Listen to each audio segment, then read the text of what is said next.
ആ കള്ളൻ പിടിയിൽ. മലപ്പുറം കോട്ടക്കൽ പാലപ്പുറ മക്കാമിൽ മോഷണം നടത്തിയ പ്രതി പിടിയിൽ. കോഴിക്കോട് ബാലുശ്ശേരി സ്വദേശി മുജീബാണ് അറസ്റ്റിലായത്.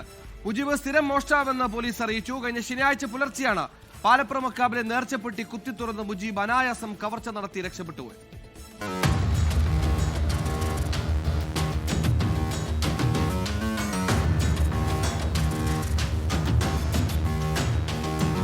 ശനിയാഴ്ച പുലർച്ചെ 2:25 മോഷണം.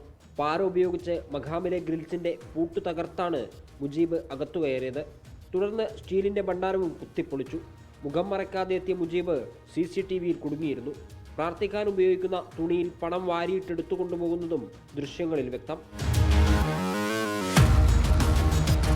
കഴിഞ്ഞ ദിവസം രാത്രി കോഴിക്കോട് നിന്നാണ് കോട്ടക്കൽ പോലീസ് മുജീബിനെ പിടികൂടിയത്. മോഷ്ടിച്ച പണം ഇയാളിൽ നിന്നും കണ്ടെത്തിയിട്ടില്ല.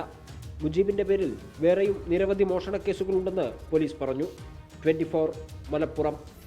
ലോകത്തെവിടെയായാലും ഏത് സമയത്തും 24 വാർത്തകളും ഓഗ്മെന്റഡ് റിയാലിറ്റി പാക്കേജുകളും എക്സ്പ്ലെയിനറുകളും വിശദമായി കാണാൻ ഞങ്ങളുടെ YouTube ചാനൽ നിങ്ങൾക്ക് സബ്സ്ക്രൈബ് ചെയ്യാം.